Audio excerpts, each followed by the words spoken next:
हाय, good morning friends. तर कशा आहात सगळे?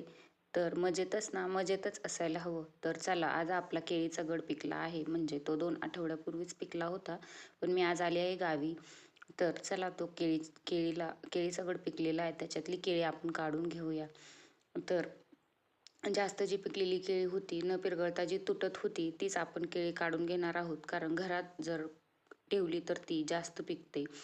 तर जी न पिरगळता निघत आहेत पटापट, तीच आपण केळी काढून घेत आहोत. तर आमच्या इकडे असे सर्व फळं लावलेली आहेत, जी ऑर्गेनिक पद्धतीने पिकवली जातात. त्याला कोणतंही खत वापरलं जात नाही. तर न खत वापरता इतकी मस्त केळी आलेली आहे. तुम्ही बघू शकता किती जाड केळी आलेली आहे. आणि कोणतेही खत आम्ही वापरले नाही, फक्त पाण्यावर इतकी छान केळी आलेली आहे.